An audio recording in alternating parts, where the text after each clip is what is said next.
Saldico, patay na nga ba o buhay? Yan ang pag-uusapan natin ngayon. At eto, Tito Soto, nabunyag ang tunay nilang plano ni Senator Pinky. Pinky. Matindi tong pag-uusapan natin ngayon, mga banateros, mga kabiyaya. Siyempre, nagbabalik Jiggy Barra TV nga po pala sa mga Banateros Brothers. At ito, pag-usapan natin itong matindi, talagang nakakagimbal tong pasabog na to ha. Ito pala yung tunay na hangarin ni Tito Soto at ang kanilang plano ni Senator Ping Lacson, aka Pinky Web. Pinky Soto. Pinky Soto, ayos ah. Yun pala. Ang tawagin po natin ng tandem nila na Pinky Soto. Oh, lupit 'di ba? Pinky Soto, ang cute. Pinky Soto / Auntie Claire. Magandang tandem 'to, no? Pag nanalong presidente, kung nanalong presidente si Soto, vice president niya si Lacson, hindi maaaring hindi nila kunin si Auntie Claire. Dahil si Auntie Claire ang pinakamagaling sa kasaysayan na naging USEC sa Pilipinas. Oh, nasa kanya lahat, pati yung pinaka kinakahiya na USEC sa Pilipinas, nasa kanya. Nasa kanyang titulo, nakakahiyang attorney, nasa kanya din. Di sa totoo lang, may mga nakakausap ako ng mga lawyer at dating mga kasabayan or parang batchmate ni Auntie Claire. Ano daw talaga to? Oo, matalak. Matalak daw talaga. Tsaka yun nga, kinakahiya na nga nila daw ito ngayon. Dahil biruin mo ba naman, tangina, ikaw ba naman isa kang tigapagtanggol ng magnanakaw at adik, talagang ikakahiya ka ng lawyer community, ng mga abogado. Oo, talagang sobrang kinakahiya to si Auntie Claire. May naman sila, may punto naman sila dahil unang-una, isa kang lawyer, isa kang attorney, tapos ganito ka mag-aasal. Tinalo mo pa yung palengkera. Hindi naman po ako nang lalait ng mga nagtitinda sa palengke. Ako din dati, isa akong tindero ng isda. At alam yan ng mga viewers ko dyan, yung mga una kong mga viewers. Pero dito kasi kay Auntie Claire, nakakahiya. At ngayon, kinakahiya nga siya ng mga lawyer. Lalong-lalo na siguro yung mga seniorities. At eto, yung mga baguhan na, alam niyo yun, na parang bumaba yung level ng pagiging ang pagiging ng mga lawyer kasi biruin mo ang hirap-hirap kumuha or makapasa sa bar exam. Ang hirap-hirap mag-aral ng pagiging attorney. Tapos, syempre, yung ibang mga kabataan, yan yung pangarap, 'di ba? Yan yung gusto nilang pagtapos nila, yan yung gusto nilang kurso na maging lawyer. Tapos mapapanood nila si Auntie Claire na ganito magsalita, mag-asal, tapos pagtanggol pa ng adik at magnanakaw. So sobra talagang nakakahiya. Kaya nga yung may kaibigan nga ako na isang lawyer, sabi niya, natanong ko siya, sabi ko, attorney, ano pong masasabi niyo kay Auntie Claire diyan sa ginagawa niya? Hindi siya hindi siya pro Marcos ha, hindi rin siya pro Duterte ha, hindi siya, basta katropa ko siya. Sabi niya, yun nga nakakahiya lang. Okay naman sana na maging USEC siya, pero sa magandang pamamaraan. Kaso yung pinapakita daw ni Auntie Claire ngayon, sobrang nakakahiya. Kinakahiya nga siya ng lawyer community. Yung mga lawyer na mga napapanood si Auntie Claire, sobrang kinakahiya siya dahil bukod sa pagiging tanga niya, bukod sa pagiging tanga niya daw, yung pagiging fake news niya pa. Ang pinaka nakakahiya pa dito, alam na ni Auntie Claire na adik at magnanakaw itong si Marcos Jr., pinagtatanggol niya pa. 'Di ba? So, yung about naman daw doon sa pera-pera, yung mga sa pasahod kay Auntie Claire, normal naman na daw talaga yon sa mga attorney na may mga halaga, may mga prices, may mga talagang kahit naman din siguro yung iba, mas gugustuhin daw yung trabaho ni Auntie Claire kaysa sa mga kaso-kaso sa sa batas or sa mga kliyente niya. At isa pa na sinigurado nung kaibigan ko na kapag natapos daw ang administrasyon ni Marcos Jr., wala na daw ni isang kukuha na maging attorney nitong ni Auntie Claire. Dahil sobrang nakakahiya yung ginagawa niya. Yun yung pagkakasabi sa akin na pag natapos ang termino ni Marcos Jr., yan si Claire Castro, hindi nakukunin ng mga tao yan bilang maging attorney nila. Puta na, ganyan umasal, ganyan ng utak, kukunin mo. Para kang nagsayang ng pera dyan. Sabi nung kaibigan ko. Kaya nga ngayon, may papanood nga ako sa inyo. Katulad na lang ho nito. Next question, Katrina Domingo, ABS-CBN. Morning, Undersecretary. The former Executive Secretary denied that he resigned out of his own accord. So ano po yung totoong reason kung bakit po siya tinanggal at sino po yung nagpatanggal? Muli, binanggit na po natin ang ating sagot at sila'y nagkausap na po. At sinabi nga po natin, pabayaan na po natin at sila naman po ay nagkausap na. I'm sorry, hindi namin pwede pabayaan because the taxpayers who are funding the government and are actually paying the salaries of this administration is actually asking for the truth from the palace. Bakit po natanggal yung executive secretary at sino po yung nagpatanggal sa kanya? Putang ina, sa club nun! Shit! Putang ina. Puta na parang si Auntie Claire. Angkor versus attorney / Yusek / kabit ni Marcos. Naka long sleeve kasi ako, pinagpapawisan baba natin na mga 20 lang yan. Para yan, para bagay sa skin ko. Nagda-dry skin ko pag hindi masyado malamig eh. Tang ina, basag si Auntie Claire. Hindi ho pwedeng babayaan lang yun, di ba? Tama naman si ate. Kung sino man tong anchor ng o reporter ng ABS-CBN. Naku, papagalitan ka. Ate, papagalitan ka. Dahil dyan sa katanungan mo, papagalitan ka ng ABS-CBN kung sino man yung boss mo. Sasabihin niya, bakit ganun ang tanong mo? Hindi mo ba alam? Nakakampi natin iyan. Hindi mo dapat ganun tinatanong yang si Yusek Claire. Paktay ka sa ABS-CBN na ate anchor. Kung sino ka man, binarag mo ang kabubuhan ni Auntie Claire. Magagalit ang kanyang husband niyan. Na si Marcos Jr. Kaya nga binansagan na the second lady yan eh. Oo, grabe no. Di tsaka, tangina ba't papa. Tsaka ito naaalala ko lang na sinabi ni Auntie Claire sa isang press ko na nag-resign. Nag-resign ba? Tama ba? Tinanggal or nag-resign? Basta may pahayag si Auntie Claire. Tapos sasabihin niya, pabayaan lang. Hindi pwede yun. Yan ang hirap si Auntie Claire, fake news ki. Ikaw talaga yung lihitim mong fake news peddler. Hayop ka. Kung ngayon basag ka, anong sasabihin ni Auntie Claire? Hindi ko po masasabi kung sino po nagpatanggal sa kanya. Binanggit ko po kanina na hindi ko po alam kung sinong kausap niya. Nagpatanggal. So ibig sabihin, yung nga pala, sinabi nga pala ni Yusek Bersamin ba tama? Na nag-resign siya. Ngayon, dito pala, sinabing tinanggal siya. Oo. Kung yun pa ang nababasa ng palasyo, dahil sinabit niya naman po ang sarili niya sa President's prerogative, yan lang po ang ating masasabi. At tinanggap po ang sinasabing resignation. Okay, ma'am, just a follow-up question if you could not give us the exact reason for Bersamin's removal.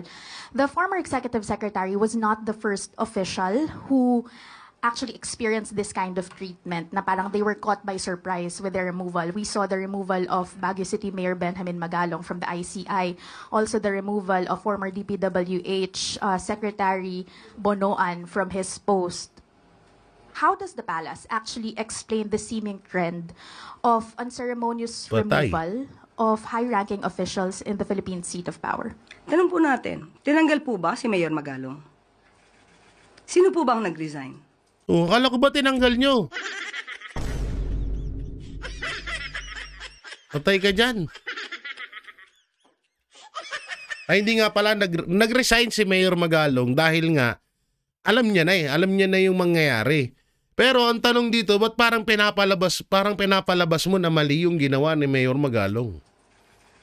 Ang huli natin pagkakasabi tungkol kay Mayor Magalong ay ipapatignan, ipapacheck, ipapa-assess sa legal team kung mayroon ba na-violate. Wala pong nagpa-resign kay Mayor Magalong. Action niya po yan, voluntaryo. Kaya hindi po pwedeng isama o sabihin na may unceremoniously call for his resignation. Taray, yung base po nitong mga opisyal na to is that nauuna lagi daw po yung yung announcement before they were actually called on or discussed yung issue with themselves. How does the palace respond to that? Na may parang gap in terms of communication within the president's inner circle? Tandaan po natin, lahat naman po kami ay, ang aming service ay upon the pleasure of the president. Aba! Sabi nga nila, pagpasok mo dito, hindi mo alam kung ito naman yung huling araw mo. So lahat po kami dapat ay handa doon. Kaya pala. So, ang katwiran, kung pagpasok mo dito, baka ito na yun rin ng huling araw mo. Kaya pala todo sip-sip ka, no? Pero basag siya dun, ha? Sa reporter, ha? Hindi mo pwedeng sabihin na hayaan na lang natin yun. Ang tanga mo talaga, katulad nung tinanong sa'yo ni Malutikia. 'Di ba? Kung nasan si Orly Gutesa, natural na tatanungin sa yun, kaya tinuro ka ni Malutikia kasi nga government ka, Inday. Inday Garutay. Oh, eto yun, ha. Pasok na yung kapangyarihan sa utak niya. Kasi alam mo, ang unang nag-congratulate sa akin ay isang waiter ng isang restaurant ang pinuntahan ko the following day. Ang sabi lang sa akin, "Ma'am, congrats ha." Sabi ko, "Saan?" "Kasi ginanti mo kami." So yung ganon, it dawned upon me, marami palang galit sa kanya. Ay, totoo yan. Akala ko naiintindihan kasi, di ba, yung street, hindi nga street yan, sabi ko gutter eh. Pero totoo yan, ako totoo doon yan. sa waiter na yun, kinamayan ko siya, sabi ko, hindi ko alam na gano'n ang reaksyon ng taong bayan sa kanya. So, alam niyo, temporary lang yung pag-upo sa kapangyarihan. Totoo yan. At babalik, babalik. Public office is a public trust. Yung public trust, BFF, public trust, hindi bardagulan. At sa mainstream media, mahiya naman kayo kung kakagat kayo dun sa propaganda niya. Yun, no? Oo. So, grabe, no? Hindi totoo yun. Ang dami talagang parang si Auntie Claire, siya ang pumalit sa pwesto ni Francis Leo Marcos. Totoo lang.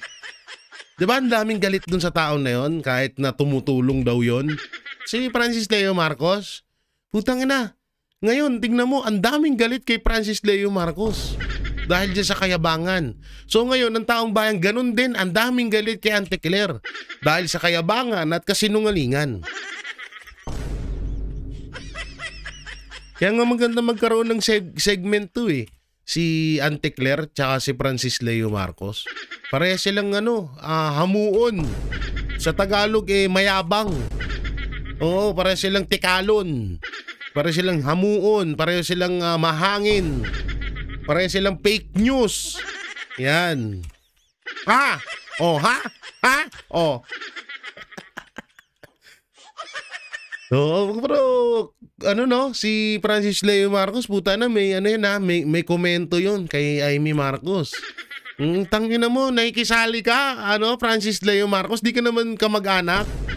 Kamag-anak ka ba? Ulol, Norman Mangusin ang pangalan mo at apelido. Huwag kang makisali sa issue ng mga Marcos, hindi ka kasali doon. Ano ka? Si Ping Lacson tsaka si Claire? Napiling ka mag-anak? Tangina mo, kahit adik si Marcos, hindi siya kamukha mo. Tarantado ka. Talampakan ka ni Marcos Jr. Nakikita mo yung panga ni Marcos Jr. Ganun ang mukha mo. Nakatabingi. Itong inon to. Hindi, may komento kasi siya kay Senator Amy Marcos. Etong si Francis Leo Marcos, yung si Norman Mangusin, yung nagpauso ng ano bang pauso ng hype na to? Hindi ko kinontent to eh. Hindi ko sinakyan yung trip nito eh. Ano ba to? Yung Mayaman Challenge. Nung panahon ng pandemya. Na namimigay nga to ng truck daw na bigas. Eto daw ay trilyonaryo. Kaya niya daw bayaran ng utang ng Pilipinas. Yung laging naka pedperi na kung tawagin nila ay si FLM, si Francis Leo Marcos, pero ang totoong pangalan ay si Norman Mangusin. Na nabisto din kalaunan na ito pala ay isang pangit na scammer. Dahil may komento doon kay Amy Marcos, hindi ko masyadong pinanood yung video niya kasi nasusuka ako sa pagmumukha niya. Para siyang damit na naglalakad. Ngayon, tawag dito, magkomento nga siya doon sa pasabog ni Senator Amy. Ngayon, pinagtatanggol niya si Marcos Jr. Pinagtatanggol niya. Na kesyo parang hindi daw, wag naman daw dapat ganun. Magkapatid naman daw. Walang yatong si Francis Leo Marcos, sinusunog niya rin yung sarili niya bukod sa kulay niyang sunog. Sinusunog niya yung sarili niya kasi nung mga unang video niya dati, nung kasikatan niya, may sinasabi siya talaga na adik si Marcos at nangungutang pa nga daw sa kanya yan ng pangshabu. Tapos ngayon pinagtatanggol mo na. Tapos may mga pasabog pa siya. May utang daw sa kanya si Manny Pacquiao. Maraming may utang sa kanya. Si Amy Marcos may utang daw sa kanya. Utang na, may utang. Mukha mo nga, di mo mapayos eh. Tanga na, kung ganyan mukha ko, hindi na ako lalabas kahit kailan. Kaya tigil-tigilan mo kami ha. Yan, ganyan na ganyan si Auntie Claire. Kaya sa mga susunod na mga araw, pag natapos na yung termino ni Marcos Jr., si Auntie Claire, wala na yan. Oo, wala na. Para na lang, pagagawin na lang katuwa-tuwanan lang yan sa social media. Pustahan tayo. Magiging katawa-tawa na lang sa social media yan. Kahit pa sabihin mo na lawyer yan, baka nga madisbar pa yan eh. Pustahan tayo. Baka madisbar pa yan si Auntie Claire pagdating ng panahon. Sa totoo nandito nga yan eh. Ayan Ay. Eto po. Gago, bagay nga. Ito na po ang mga kamag-anakan ni Marcos Jr. Walang iba kundi si Pinkler. Gago ka mukha. Gagi, bagay. Oo nga, no? Hindi kasi, ito po yung mga anak sa labas. Ito naman kasi rest in peace, Senior Marcos. Bakit naman po kasi kayo paputok ng paputok sa labas? Ayan, tuloy dumami yung anak nyo, ho. Oo, nagsanib puwersa pa sila. Tingnan mo, ito yung mga alam na alam yung vision ni Bongbong Marcos. Dahil nga kamag-anak nyo. Please do welcome si Pink Claire, ang kapatid ni Auntie Claire. Tingnan mo ngayon. Ngayon pa lang ha. Ngayon pa lang nagmumukha na silang katawa-tawa. What if pag natapos ang termino ni Marcos Jr.? Talagang magmumukhang katawa-tawa na lang. To ultimong batang uhugin pagtatawanan tong mga to. Itagaan nyo yan sa bato. Hindi akong sisinungaling. Pink Claire no? Dapat Pink Soto Claire. O kaya, Ping Socler. Yun, Ping Socler. O kaya, Claire Ping Soto. Dapat ginawa mong puti yung buhok eh. O kung sino man nag-edit nito para 3 pagkatao yun nandun sa picture. Tapos nilagyan mo dapat dito yung bigote ni Tito Soto. Bagay oh. Ay, Ping Lacson ha? Yung mga boylet natin dyan, kamusta na? Ay, sorry. Eto na siya. Oo, si Auntie Claire. Sabi niya, sila ay nag-usap na pababain na natin. Hindi ko masasabi kung sinong nagpapatanggal sa kanya. Ito po yung issue about kay Bersamin. Marunong ka rin na, si Auntie Claire marunong din naman palang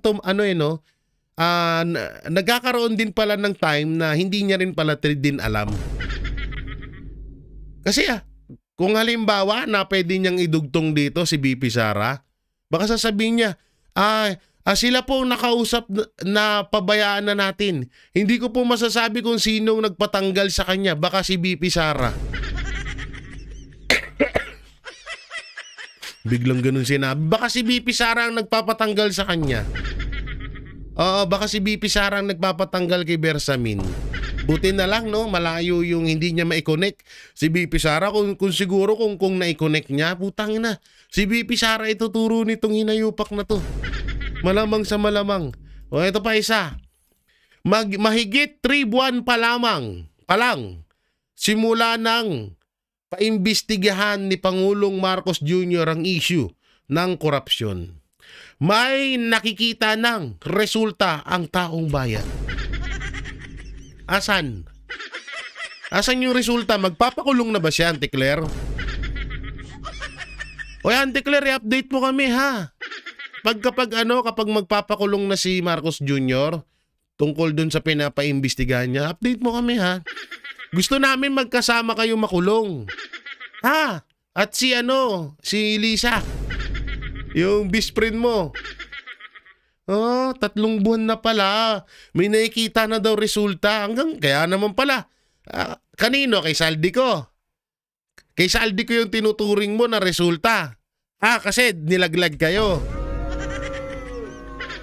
Okay. Yung pala yung nakikita ni Auntie Claire na resulta, yung kay Saldi ko. Kasi kinasuhan na ni Boying Remulla, di ba? O kasi nilaglag na si Marcos Jr. pati si Martin Romualdez. Pero si Martin Romualdez hanggang ngayon malaya pa rin. Hanggang ngayon pinag-iisipan pa. Ang pagkakaalam ko nga 6 to 9 months pa ang desisyon ng ombudsman kung kakasuhan ba itong si Martin Romualdez o hindi. Ang galing. Ang galing. Nubo ako. Ang galing naman nun. Tangina, kung halimbawa mga Duterte nandyan, halimbawa dawit ang Duterte sa flood control issue, baka bukas may kaso ng mga Duterte. Kaso si pinsan ang nadawit, ay puta na, patagalin natin 6 to 9 months. Pag medyo nakalimutan na ng tao yan, ay hayaan na natin. Ang galing. Ang galing, no? Iba din eh. Kakaiba din eh. Ito pa. Ito hindi ako nag-resign. Hindi ko alam paano nagsimula yan na nag-resign ako. Ito sabi ni Auntie Claire, Palasyo, giniit pa rin na nag-resign si Bersamin. Ito yung nakakatawa dun. Bukod sa pinagmumukha niyong tanga, yung mga Pilipino, kung sino ba totoo sa inyong dalawa na nagsasabi ng katotohanan, ito yung nakakatawa dun. Mas alam ng Palasyo kung nag-resign si Bersamin.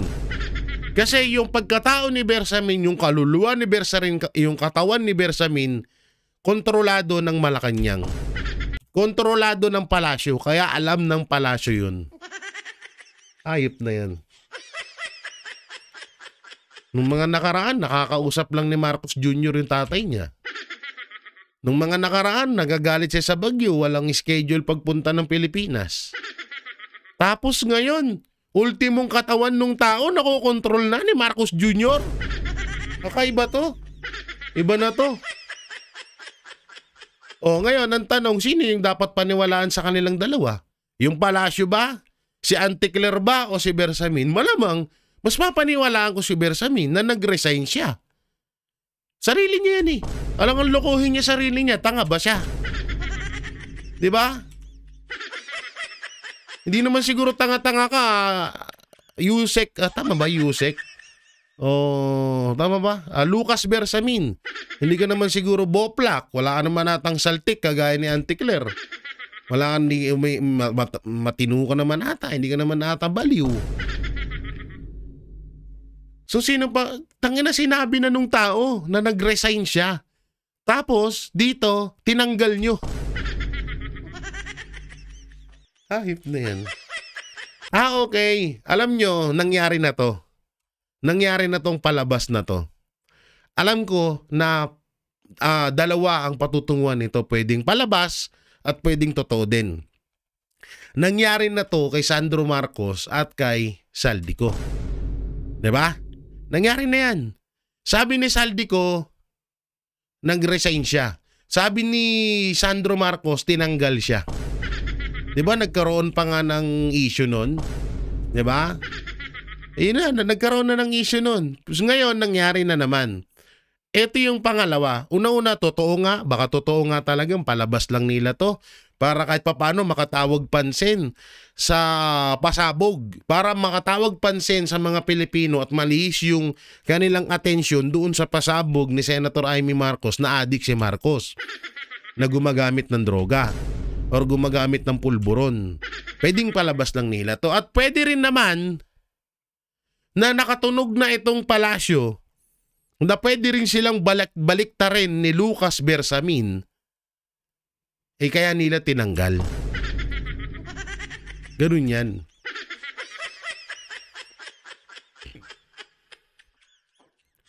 Kasi etong si Lucas Bersamin, isa to sa pinagkakatiwalaan ni Marcos Jr. So, napakalabo na sinasabi ng Palacio na tinanggal nila si Lucas. Kung resign, naniniwala ko. Pero pag tinanggal, hindi. Baka nung mga panahon na nakakakutob na sila, na ilalaglag sila nito, ni Lucas Bersamin, kaagad nilang inaksyonan. Kagaya nga na sinabi ko, dalawa lang yan. Pwedeng palabas to, o pwedeng natunugan na nila si Lucas Bersamin, nahuhudasin din sila nito, kagaya ng ginawa kay Pangulong Duterte. Pwedeng ganon. Hindi malabo yun. Diba? So, kayo, mga barateros, ako naniniwala ako na isa din niya sa mga... Tsaka lahat naman yan. Putang ina, isipin nyo na lang lahat ng DILG, DOJ, BIR, kung sino man, AFP, PNP, Duterte nga hinudas ni Marcos, kayo pa kaya? Ngani! No, alinaw nun. Kung ang mga Duterte nga na nagbalik sa kanila para makaupo sila dyan sa Malacanang, sa pamamagitan ng Duterte kaya sila nandyan ngayon, hinudas nila yung mga yun. Kayo pa kaya? Sino kayo? Kung ang Duterte ganyan lang kaliit ang tingin ni Marcos, putang ina, ano pa kayo? At lalong-lalo na, ano pa kaya tayo na mga ordinaryong Pilipino sa paningin ni Marcos Jr.? Yan. Kaya kayo magising kayo sa katotohanan ha. Hanggat maaari, ilabas nyo na kaysa kayo paunahan. Bahala kayo. Ito pa. Bagamat sinibak iginiit na mas ligtas ang Pinas kay Marcos kaysa kay BP Sara. Tigilan mo ako, Lucas. Natatakot ka na baka ikaw naman ng sunod na panakipbutas sa issue ni Marcos Jr. Kaya kahit tinanggal ka, kahit nag-resign ka, todo sip-sip ka pa rin kay Marcos. Kasi nga natatakot ka na ilabas ni Marcos yung baho mo. Hindi ka prepare, no? Hindi ka prepare. hindi ka preparado, nahuhudasin ka pala din ni Marcos Jr. balang araw. Ano, naunahan ka. Yan ang hirap sa inyo. Ang plano kasi dapat hindi nyo pinagsasabi. Dapat ginagawa nyo na agad.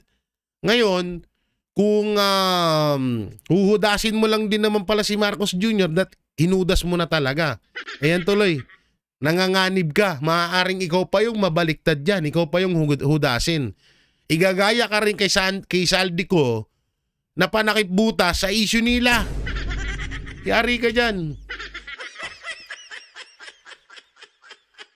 Meron pang isa, si Bunuan. Si Bunuan din pwede ring magsalita na.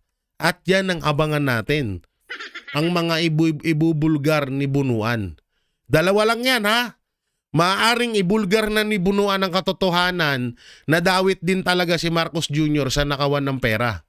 Or pwedeng gamitin siya ni Martin Romualdez para ituro si BP Sara or ang mga Duterte sa isyong to. Dalawa lang patutunguhan yan. Kaya ikaw, Lucas Bersamin, yung kasipsipan mo na yan, alam na namin yan? Oo, noona pa lang, kilala ka na namin. Oo, kumisip-sip ka, takot ka ilabas baho mo. Soon, lalabas yan, huwag kang mag-alala. Oo. Yung mga boss mo na sobrang triple sa pagiging demonyo, ilalaglag ka niyan. Hindi po pwedeng sila lang ang madiin dito, kasama ka dyan. So eto, panoorin natin. Mamaya na ho tayo dun sa kung buhay pa ba si Saldico or hindi na. Or patay na. Mamaya may ipapakita ko sa inyo.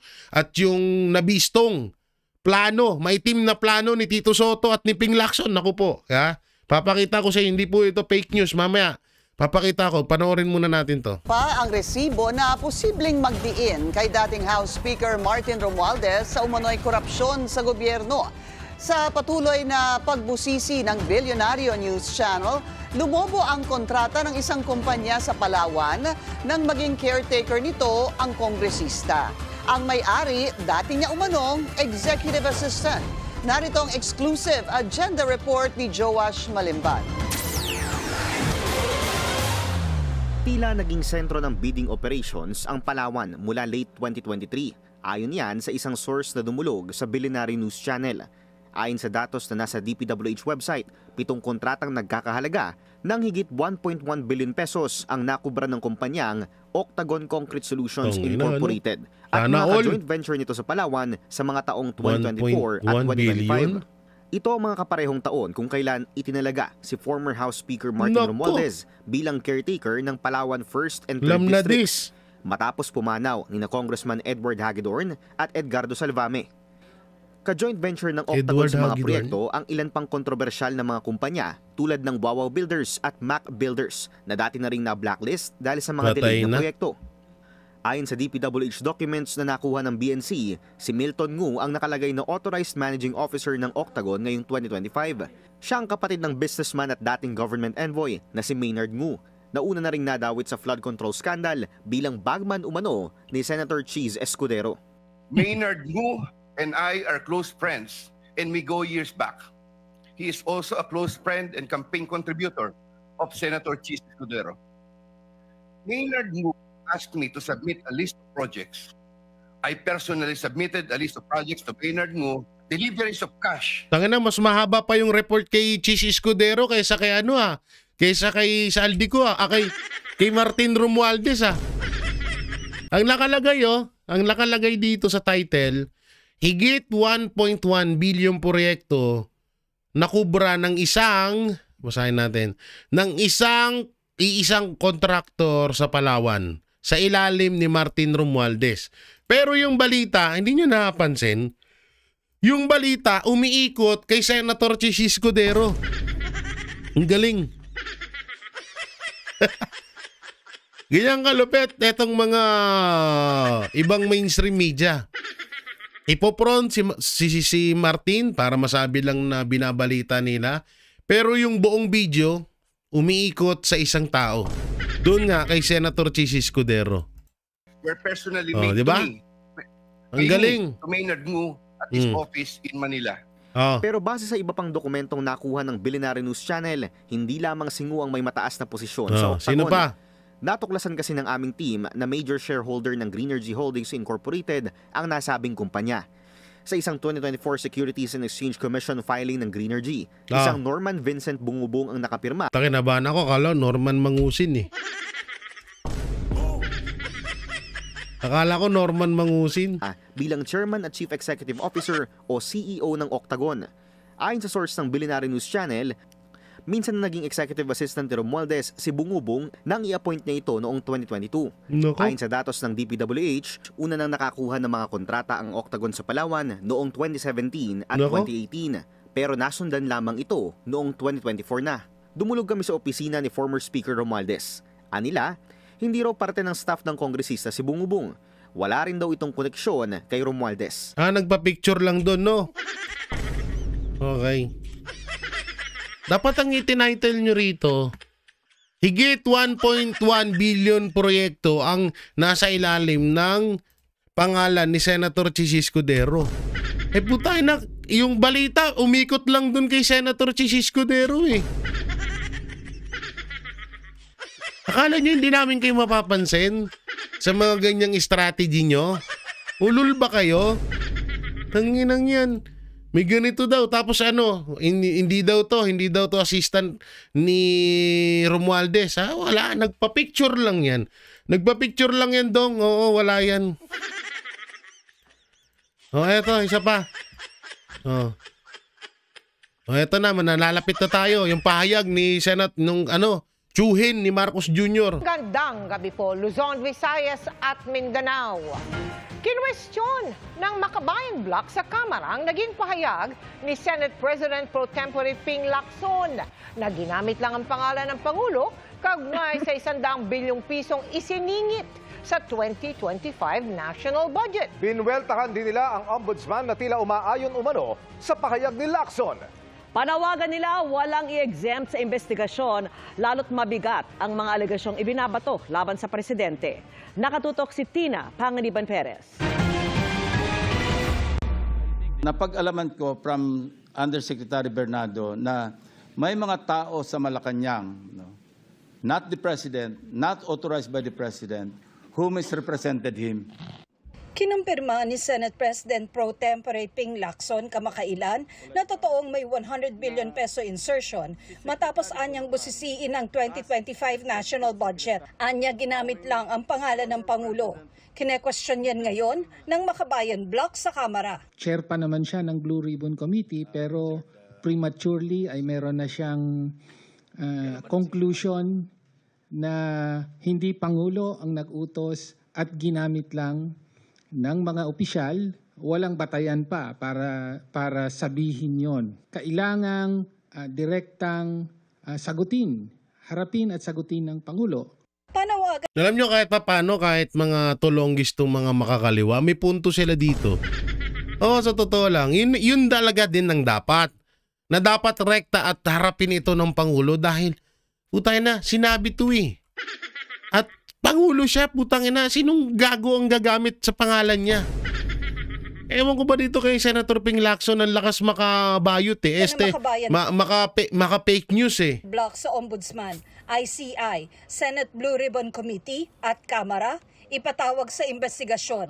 Hindi lang ang Pangulo, kundi pati na rin sina dating ako Bicol Representative Zaldico, dating DPWH Kasama na naman si BP Sara dyan, dating Executive Secretary Lucas Bersamin at dating Budget Secretary Amena Pangandaman. Bakit walang urgency na ipatawag at formal na itala bilang sworn testimony yung binahagi ni Senator Lacson? Yun naman talaga. Alam nyo, sabi ko nga sa inyo, kahit ito busit tayo doon sa kupal na to, may punto siya sa sinasabi niya eh.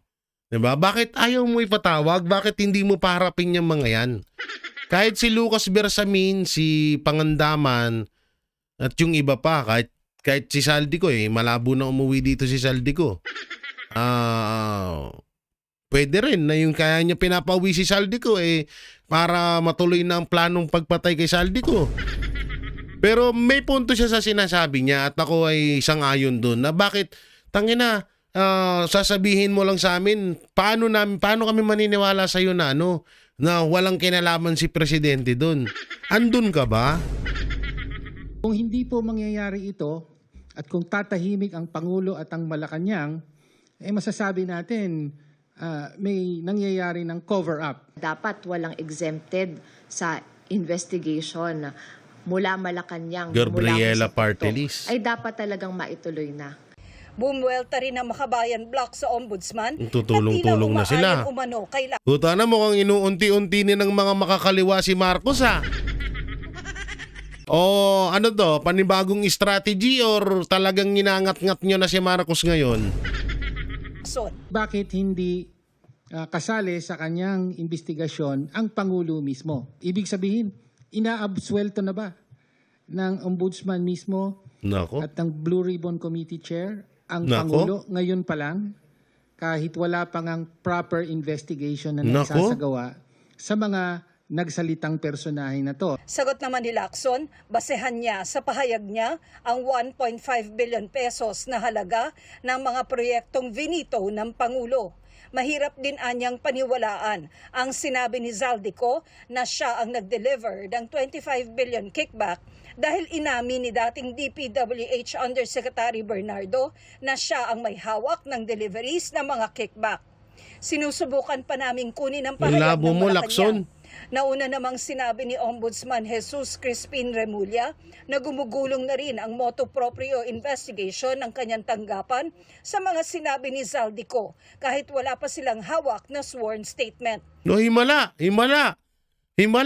Ngayon, bigla kang walang hawak. Samantalang dati sa yung nawala sa Robinson, yung sa Sabungero, kay General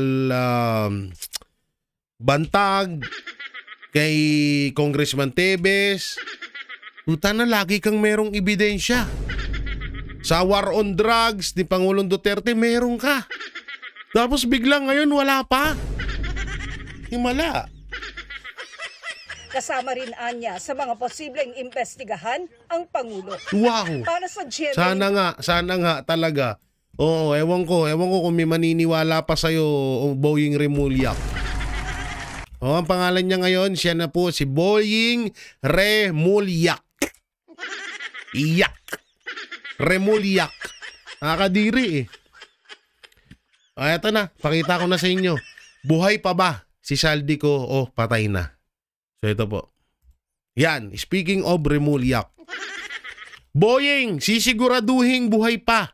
Buhay si Zaldico. Nako, medyo kabado kami dyan. Medyo kabado ako dito sa mga ganitong pahayag ni Boying Remulla Medyo kabado ho ako dito. Ibibigay namin ang pinaka the best na proteksyon. Siyempre sa amin yan. Ibibintang kung may mangyari. Tangina. Mukhang delikado dito si Zaldico dito sa pahayag ni Boying Remulla. Ako po, ako na nagsasabi sa inyo. Mga ganitong salaysay ni Boying Remulla, tawag dito, dalang-dala na ho tayo dyan. May may diversion to. May tinatawag na shadow. May anino to, tong sinasabi ni Remulla. Pwedeng sinasabi niya na siguraduhin nila na proteksyonan si Zaldico. Pero ang totoo nun, sila na talaga yung gumagapang kay Zaldico or naghahanap kay Zaldico para ipatumba ito. Pwedeng ganun talaga ang mangyari dyan at hindi malabong hindi mangyari.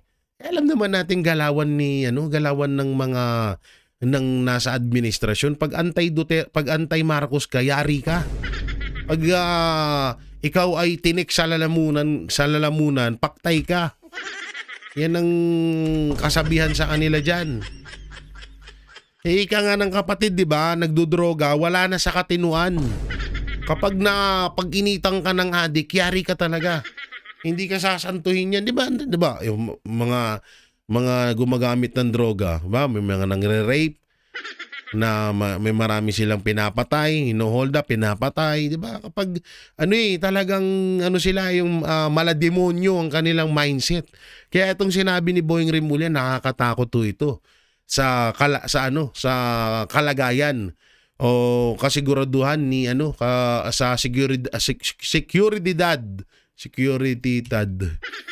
sa kalagayan ni Saldico. Nabubulol-bulol pa ako dun.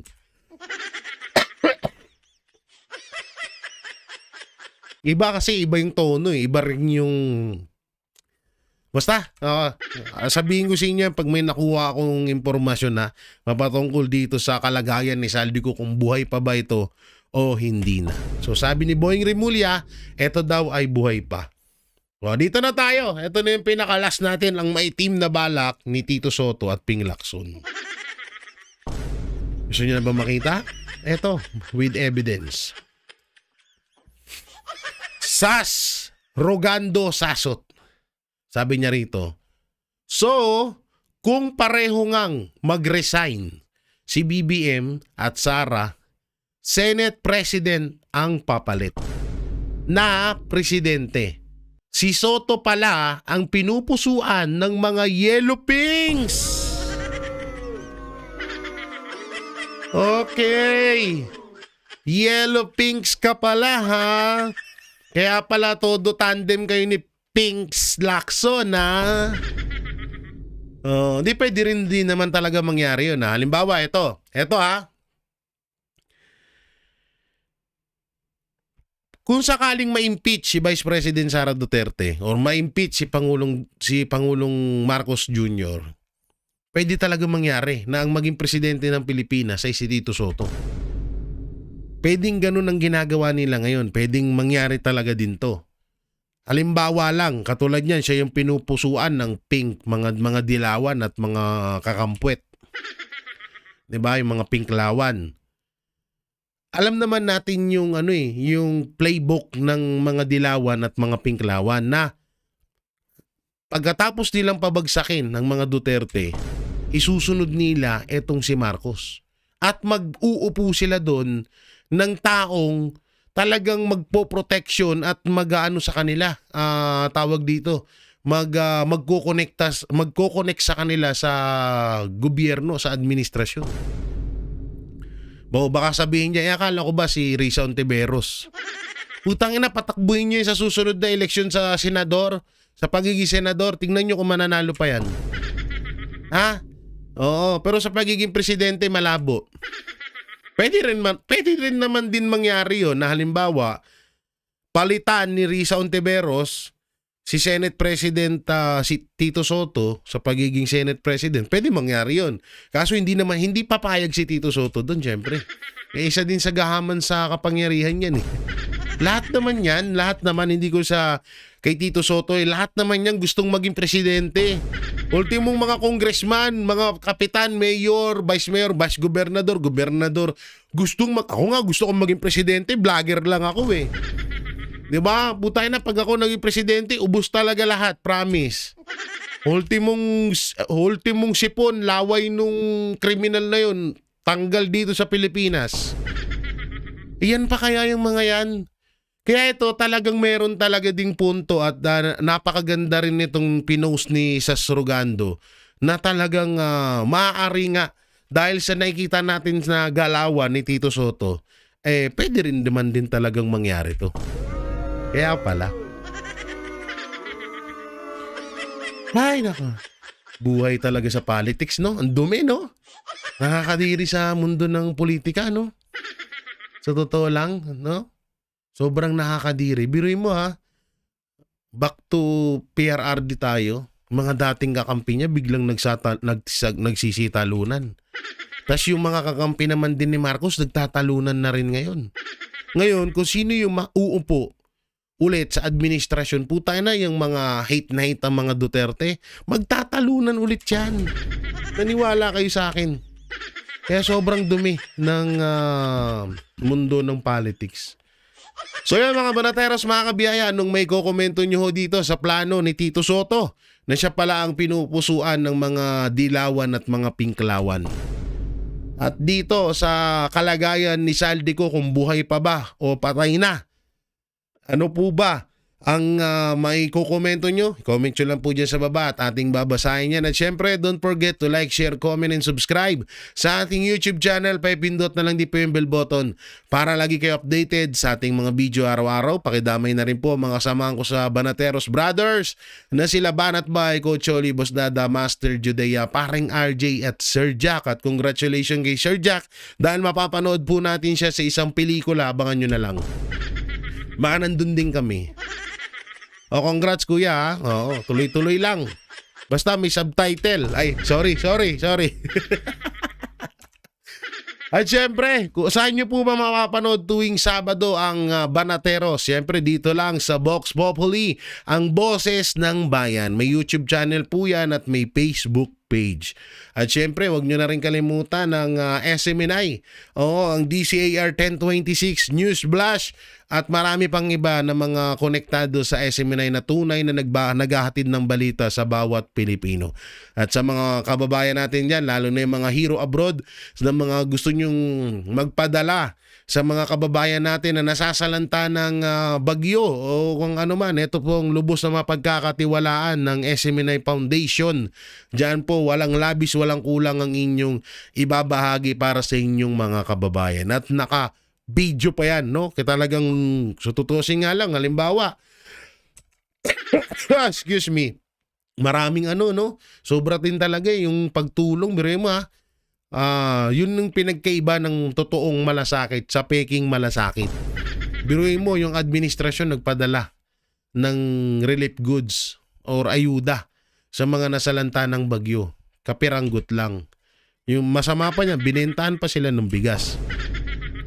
Sa SMNI, no?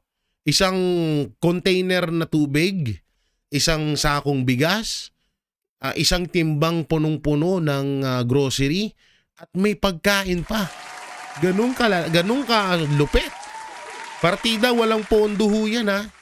Hindi naman din lahat naman din ng tinutulong ng SMNI galing sa mga nagbibigay ng donasyon. Halos din po, ang pagkakaalam ko, halos 50% or nasa 70 to 80% galing talaga mismo din sa SMNI. Kaya yan talaga ang mapagkakatiwalaan natin ngayong mga Pilipino para maipaabot po yung ating tulong sa mga kababayang nangangailangan. So yun po, maraming salamat mga Banateros. Ingat po kayo palagi. God bless and peace and bye-bye. Yan ang Banateros, walang inuurungan. Pag tama palakpakan, pag mali ay babanatan. Yan ang Banateros, boses ng ordinaryong Pilipino. Banateros ay walang makakalimutan.